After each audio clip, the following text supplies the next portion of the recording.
Hey, this is Ruth Hartunian Allenbaugh, otherwise known as Ravings and Cravings, coming to you from the Gwen Careg Inn You got in what? Conference Center. In Pomfret Center. Oh, I would have got that wrong. In Pomfret Center, Connecticut. I'm here with owner Rosemary Bove. She and her husband Dennis own the inn, and I am on site. And too bad you can't see everything, because and it's the dead and cold of winter, but it's still, there's a beauty in every season here. Let's do the commercial up front. What's the address here? The phone number, contact information, your social media presence, and then I'm going to ask you some more questions. And while you answer those questions, I'm going to make sure that thing is running. Okay, sounds good. Well, we're located at 68 Wolf Den Road in Pomfret Center. We are a country inn that accommodates overnight stays as well as gatherings such as weddings, showers, commemorative birthday parties, things of that nature. And our website is gwencareginn.com. You can reach me at info@gwencareginn. We're on Facebook and Instagram at Gwen Careg, and that is GWYN. Good to know. CAREG INN. Awesome. So, Rosemary, how long have you been here at this site? How long have you been running the inn with your husband? So, my husband and I have been here now 25 years. We just had a wonderful celebration with the chamber, acknowledging the 25 years, and we raised our family, our 3 kids here. Oh my goodness.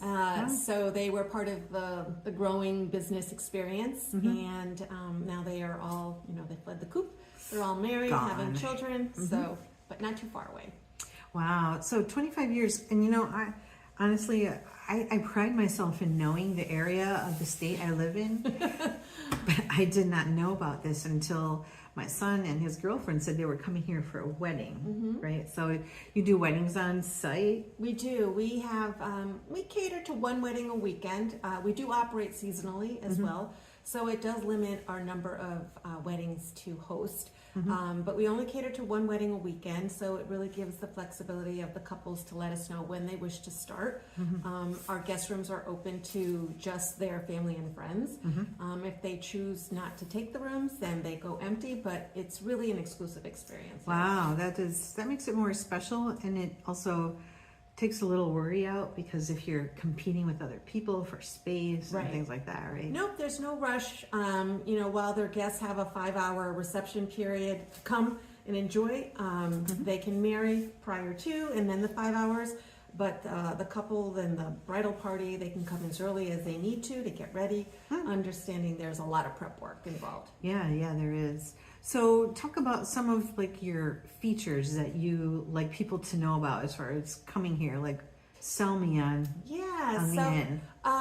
For weddings, let's focus on that, seeing as that we do a lot of that, but even showers or anything that would entice people to do some type of outdoor activity are the grounds. The grounds here are just really spectacular.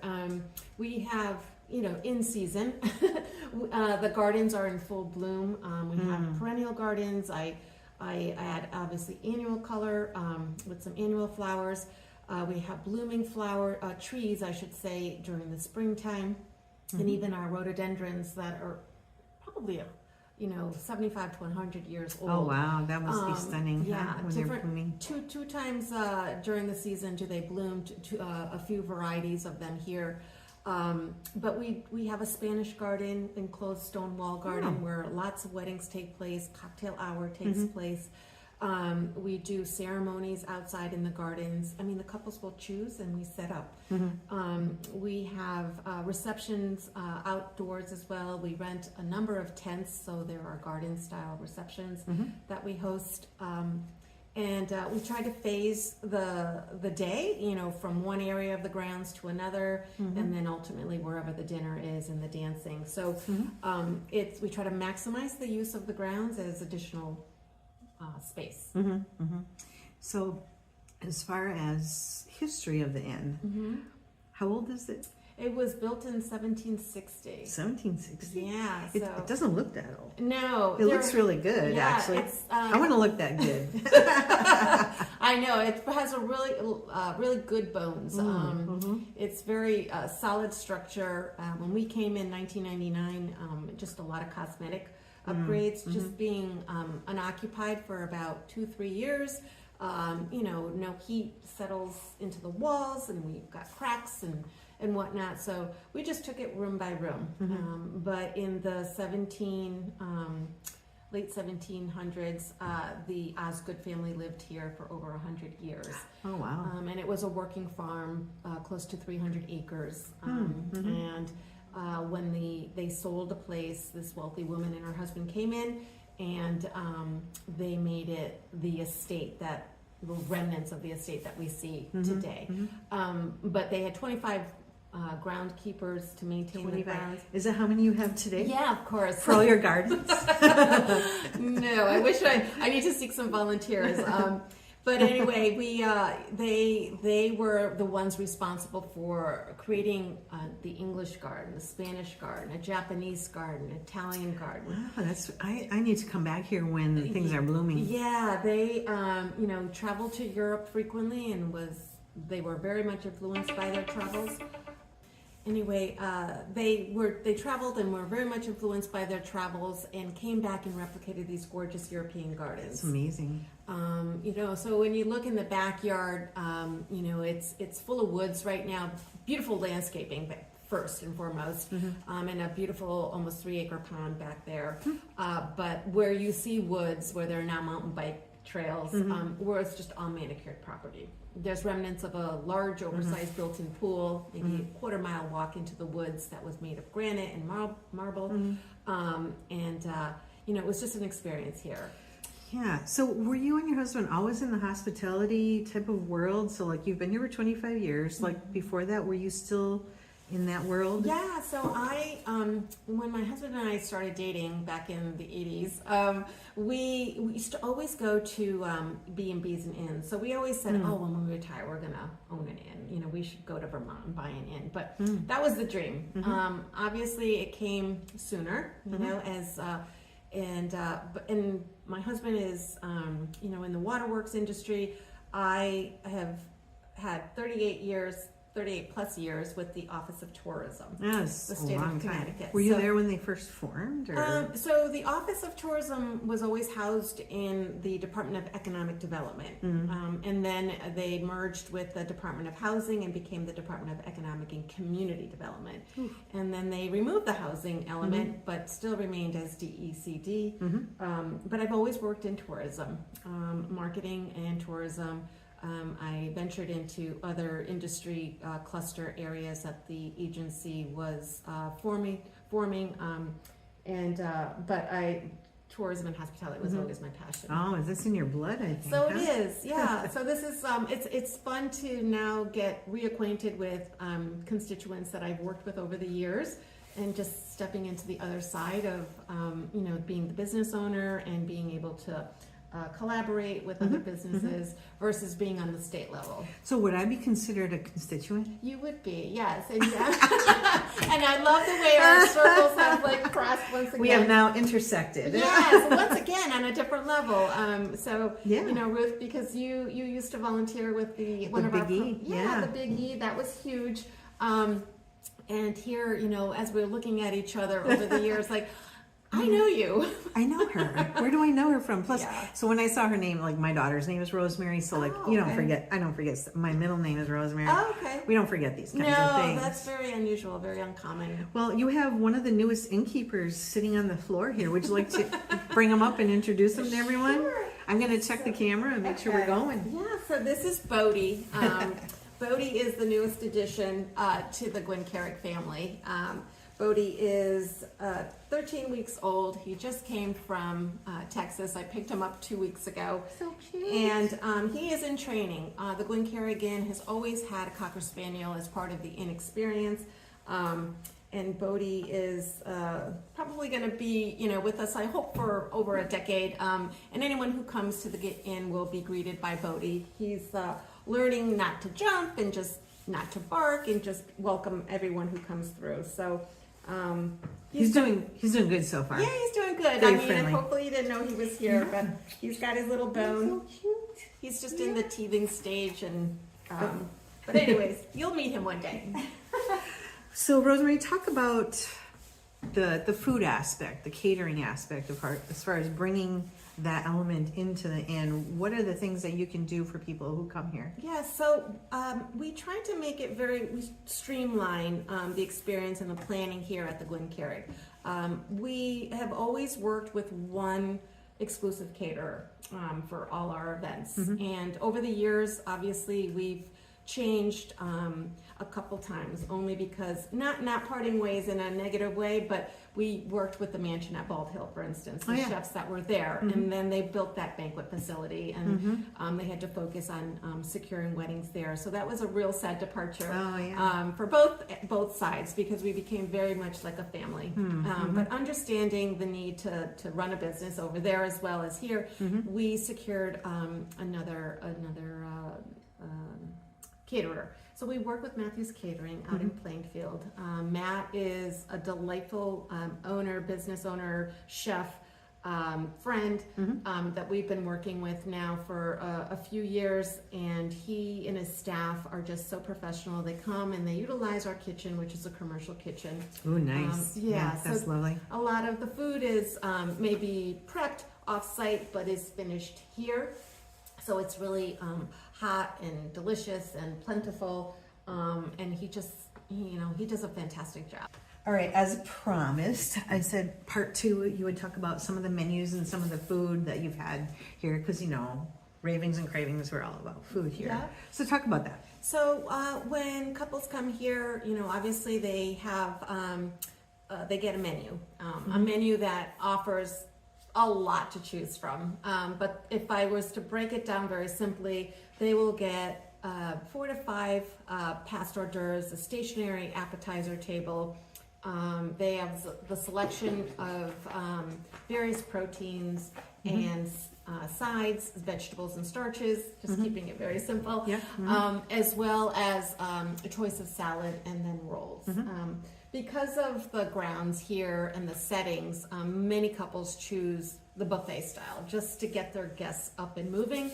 Not to say we can't do sit down serve, because we've done our share of those as well.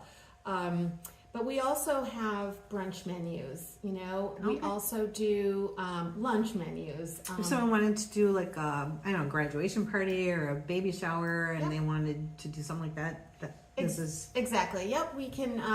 Matt is great. He never forces people to select, this menu or another menu. You can create your own, and then he could price it accordingly. But he'll give you a really good ballpark.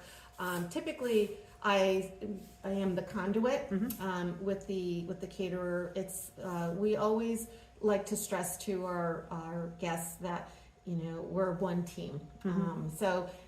He knowing the importance of putting a positive brand on Gwen Careg, and we putting a positive spin on the brand of Matthews Catering. It's very, very important. That's a very intense relationship there, especially on not only a personal level, but also on a business level. Yes. So, and that's why we only work with one caterer. We know what we're getting. We know the quality. We know the quality of service, the quality of food. The quantity of food. You're not going to run shy. So nobody's going home hungry. No, not at all. And he guarantees your head count, and it's just amazing how the buffet, let's just say, will remain open until really the people stop coming. So it's just, he's a great partner to have. We also do smaller events where we have kind of branched off in working with some local chefs. Okay. Matt's a very, very busy caterer. He does a lot of casino work. When we're talking large scale events, like 500, 600 guests. Really? He does that? Yes, he's huge. And you have him on your team. I have him on my team. He's amazing. That's amazing. Yeah. They all are. His entire team is great. And but we started up dinners here at the Gwen Careg. They're little pop-up dinners. they're not, every month. We took a break this winter just because we don't have a restaurant, and if bad weather comes, what are we going to do with this food? Where do people park? Yeah, so we're closed in the winter. Yeah. We only cater to really appointments, and where they can pull up close and come inside. So, but we do 5-course dinner meals like once a month, starting this spring and summer and fall. And we pair it with wines, and it's a really fun evening out. It's kind of like a date night. Some folks just come as couples, others come with a bunch of friends. And we do afternoon teas here, high teas with Mandy's Tea House. She's a gal that I was introduced through the chamber. We do painting in the garden. We've got movie night coming up in the garden in June.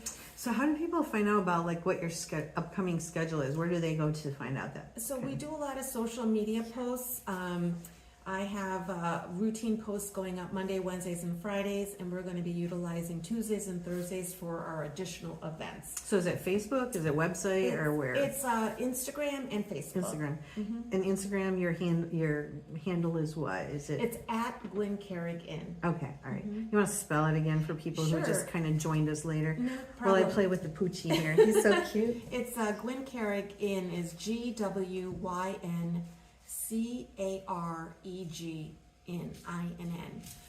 Gwen Careg is Welsh. It means pure stone. Oh. So we kept the name Gwen Careg while the inn at Gwen Careg was tied up legally. That name was not available for our use. We just kept Gwen Careg and we just called it the Gwen Careg Inn. It was placed by the wealthy Bostonian couple that I mentioned earlier. Again, through their travels to Wales, they were very much impressed. In the springtime, the property is flooded with daffodils. Oh, that's very cool. And it's the national flower for Wales. The daffodil. Really? Oh, There's a I lot didn't of know that. significance on the property, so anyway, some people think that Gwen Careg is a name of someone. It is not. It's not. No, it means pure stone. That's So interesting. you'll see a lot of stone work on the property. So for people who are listening in on the radio, could you like try to verbally describe like what the decor looks like in here? For people who are seeing it on YouTube, you can see, in the background you have a nice cozy fireplace. There are a number of tables and chairs. The china is exposed, big mirrors.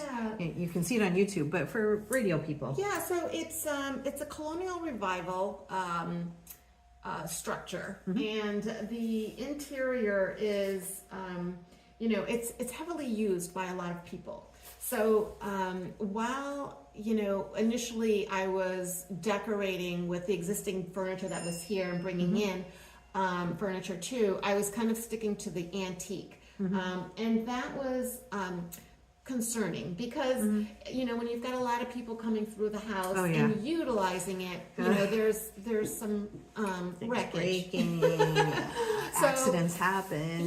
Small children. Yeah, I mean we do permit children. They have to be supervised, obviously. However, it's so I have a little modern with old. And the room that we're sitting in right now is the breakfast room. This is where we serve breakfast in the morning for our overnight guests.